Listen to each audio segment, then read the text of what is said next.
I like the Winnipeg Jets as my favorite bet. They're minus 120 in St. Louis against the Blues, who are even money. The over-under is 6. I think the Jets should just be a shorter favorite here. I think it's as simple as that. The Blues are still a mess. They were lucky. They got great goaltending from Thomas Greiss against the Islanders, who made a couple mistakes that ended up in the back of the net.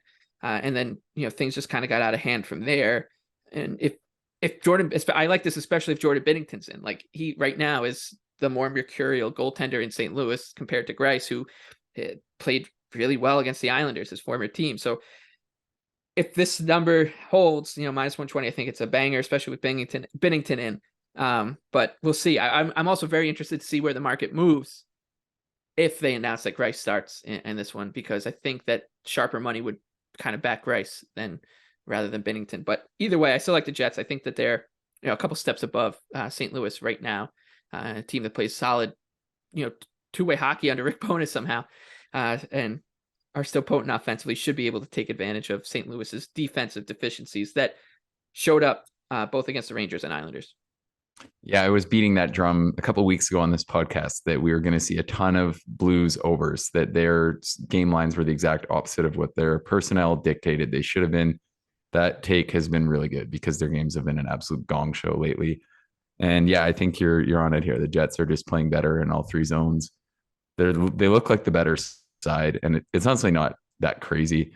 Fading the Blues, I think you're going to get some of those nights where it's just an annoyance that they finish everything and then find some of those looks. But yeah, I like the Jets here. Your best bet comes to us in a Kings-Leafs showdown. Los Angeles on the road, plus 145. Toronto's minus 170 at home, and the over-under 6.5. I've got nothing here, but you're targeting a player prop. Yeah, I'm going to go back to the well on a prop that didn't work out Tuesday, but as we've touched on with the player props, you've got to be willing to trust that something's the right take. A lot of times with goals and shots, they just don't fall. A guy can play perfectly fine. It just doesn't work out. And with that said, we're talking about Arthur Kaliev, who has been elevated to the Kings top line.